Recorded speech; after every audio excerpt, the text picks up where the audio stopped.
Luis Hasa shfaqet gjithmonë më pranë Avelinos, që është pjesë e serisë B në Itali. Kartonin e 22 vjeçarit e zotëron Napoli, me të cilin ka kontratë deri në vitin 2029. Alfredo Pedula është gazetari që zbulon se do të ketë një takim mes përfaqësuesve të Avelinos dhe Napolit. Kujtojmë se Hasa ishte risia e madhe e kombëtares në qershor, ndërsa këtë vit vendosi të hiqte dorë përfundimisht nga Italia për të përfaqësuar Shqipërinë. Avelino po kërkon një mesfushor ofensiv, që mund të luaj edhe si trekuartist. 2 javë më parë, më 10 qershor, ju kishim zbuluar disa emra, përfshirë edhe atë të Luis Hasa, i cili është në pronësi të Napolit. Në ditët në vijim, do të zhvillohet një takim mes klubeve për të gjetur një marrëveshje. Në listën e kandidatëve janë edhe Fabio Maestro, David Girma dhe Giacomo Olzer, por Avelino po përpiqet të përshpejtojë negociatat për Hasan, shkruan Pedula.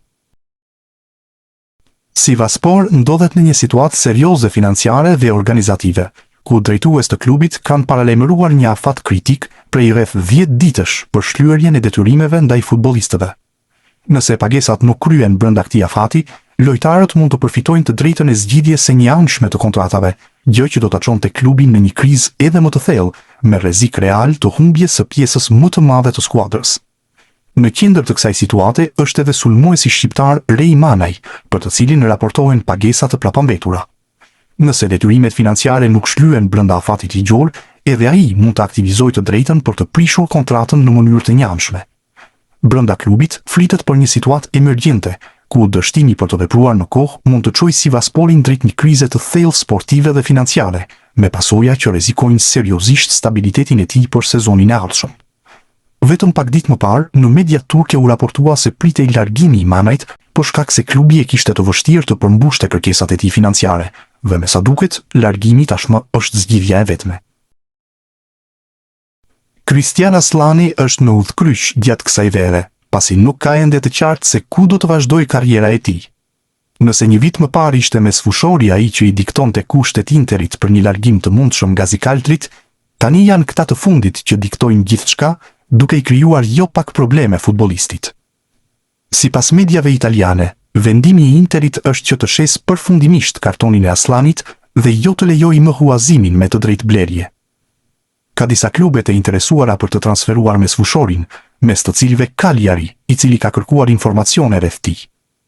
Por përgjigja e Interit ka bërë që diskutimet të mbyllen shpejt, pasi kampionët e Italisë kanë bërë të qartë që kërkojnë rreth 10 milion euro për kartonin e mesfushorit. Kjo është një shifër shumë e lartë, të cilën sardët nuk e përballojnë dot, dhe për këtë arsye janë tërhequr menjëherë. E njëjta situatë ka bërë të tërhiqen edhe klube të tjera, dhe kujtojmë se edhe Beshiktashi ka cilësuar të papërshtatshme klauzolën prej 11 milion eurosh të Interit që kishte në kontratën e huazimit. Ndaj për momentin, Aslani është në ajër sa i përket të ardhmes, dhe i mbetet të shpresojë që Zikaltrit të ulin kërkesat për të, pasi për ndryshe rrezikon të mbetet si spektator në klub. Kombëtarja shqiptare vazhdon të konfirmojë rritjen e saj jo vetëm në fushën e lojës, por edhe në aspektin ekonomik, sipas të dhënave të fundit të vlerave të trekut, ku Shëzind kanë një vlerë të përgjithshme prej 88.8 milion eurosh.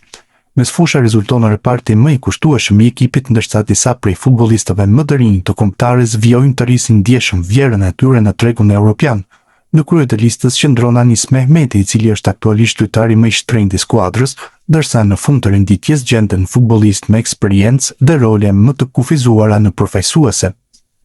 Më të shtrenjtët. Në krye të listës së futbollistëve më të vefshëm të kombëtarës shqiptare renditet Anis Mehmeti me një vlerë tregu prej 15 milion eurosh, sulmuesi i krahut dhe mesfushori ofensiv, po kalon një moment të rëndësishëm në karrierë dhe konsiderohet aktualisht aseti më i kushtueshëm i kuqezimve.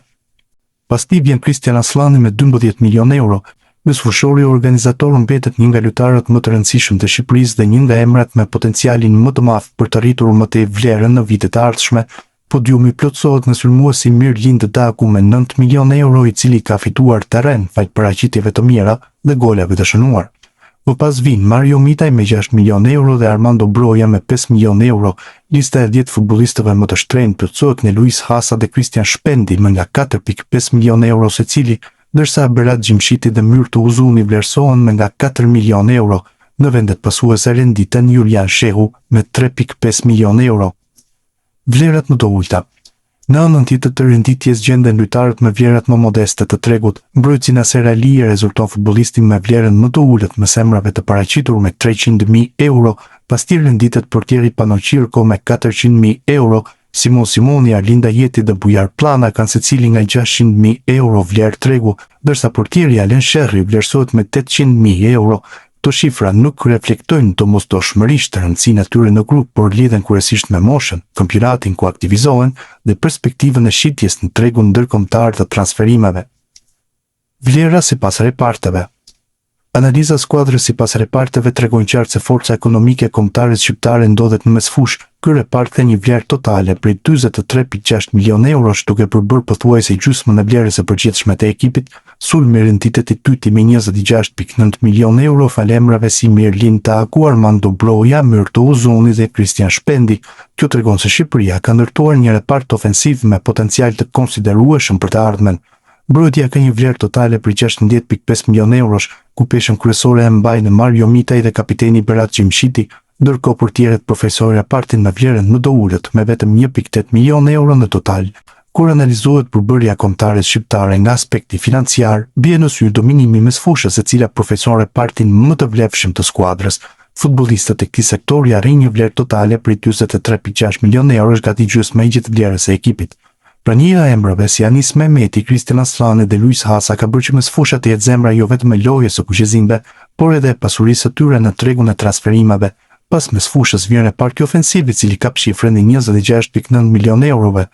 Sulmi shqiptar vazhdon të mbështetet te lojtarë me potencial dhe eksperiencë, ku spikasin Mirlin Daku, Armando Broja, Myrto Uzoni dhe Kristian Shpendi. Vlera e lartë e këtij reparti tregon se Shqipëria disponon në alternativa cilësore në fazën sulmuese të lojtarë që mbeten të kërkuar në tregun evropian. Mbrojtja e renditet e treta me një vlerë totale për 16.5 milionë eurosh. Pjesa më e madhe kësaj shifre mbështetet te Mario Mitaj dhe kapiteni Berat Gjimshiti, dy futbollistë që profesojnë siguri dhe eksperiencë në prapavi. Edhe pse mbrojtja nuk arrin nivelet e mesfushës dhe sulmit në aspektin ekonomik, ajo mbetet një nga pikat më të qëndrueshme të skuadrës kombëtare. Në fund qëndrojnë portierët me një vlerë të përgjithshme për 1.8 milionë eurosh. Alen Sherri, Simon Simoni dhe Panochirko formojnë repartin me vlerën më të ulët në ekip, megjithatë diferenca financiare nuk pasqyron domosdoshmërisht rëndësinë e tyre në fushë.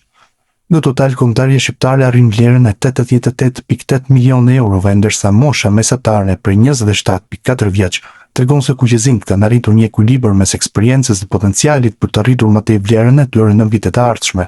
Në ndeshjet e shtatorit me shumë gjasa do të ketë afrime të reja ku priten lojtarë që mund të debutojnë, dhe shanset janë që vlera kombëtares në treg do ullet për shkak se mund të vinë lojtarë të rinj në moshë dhe që ende nuk janë konfirmuar.